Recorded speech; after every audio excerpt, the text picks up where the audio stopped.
प्रारब्ध कैसे ऊर्जाओं को कैरी ऑन करता है, कौन सी चीज़ है। जब मरे तो शरीर तो छूट गया, दोनों शरीर छूट गए, स्थूल शरीर भी छूट गया, जला दिया गया, और सूक्ष्म शरीर भी छूट गया। वो भी पिंडदान, तर्पण और संस्कार क्रिया ये सब कर कुरा के उसको भी अतिरिक्त ऊर्जाएं देके और वहाँ भेज दिया गया जहाँ से वो आया था। कुछ भी तो नहीं बचा यहाँ। फिर किस रूप में प्रारब्ध गए। जो आभा मंडल है हमारे पास जब हम पैदा होते हैं, एक अलग विज्ञान है ये। आत्मा जो आती है वो आभा मंडल के साथ आती है। आभा मंडल हमारे मेमोरी बैंक की तरह से काम करता है।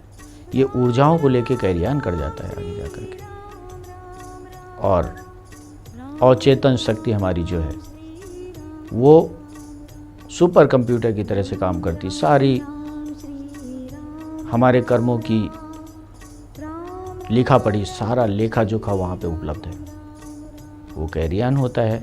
और उसी के मुताबिक आगे चल के अगले आने वाले जीवन में हमारी उपलब्धियाँ होती हैं, हमारी सफलताएं होती हैं, हमारी असफलताएं होती हैं। कैसे इस जीवन में जो हमने कर्म नहीं किए, जो हमने बुराइयां नहीं की, उनकी सज़ा हमको मिलेगी जब, तो कैसे इससे मुक्त हुआ जाए।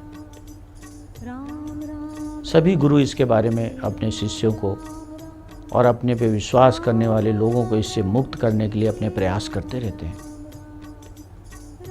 कोई योग के रूप में, कोई पूजा पाठ के रूप में, कोई ध्यान के रूप में, कोई आचरण के रूप में, कोई किसी भी रूप में। हर गुरु का एक प्रयास होता है कि उसके फॉलोअर्स जो उसमें विश्वास करते हैं, उसके शिष्य प्रारब्ध की मार से मुक्त हो जाएं। हर गुरु छटपटाता है अपनों के लिए, इसके लिए कि किसी तरह से इनके प्रारब्ध कट जाए। बहुत से लोग तो मान के बैठे कि प्रारब्ध उपचारित नहीं किए जा सकते, हार मान ली उन्होंने कि भाई ये तो प्रारब्ध है, ये काटना पड़ेगा, भोगना पड़ेगा, दुख झेलने ही पड़ेंगे, तभी ये कटेगा, वरना ये चलता रहेगा।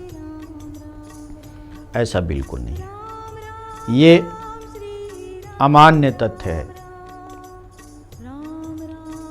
अपने आप को छोटा मान लेने से ज़्यादा और कुछ नहीं है। ईश्वर ने जब इंसान को बनाया तो इंसान के अंदर ऐसी शक्तियां डाल दी हैं जो उपयोग किया जाए, उनको इस्तेमाल किया जाए तो प्रारब्ध को बदला जा सकता है, प्रारब्ध को उपचारित किया जा सकता है।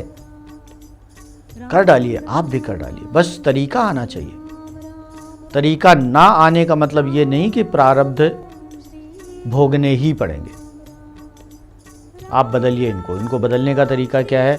अपने ऊर्जा चक्रों को, अपने आभा मंडल को उपचारित करना शुरू कर दीजिए। यहीं भरी हुई हैं सब पिछले जन्मों की ऊर्जाएं, सारी ऊर्जाएं यहीं, इन्हीं में छोटे छोटे सेल्स बने हुए हैं।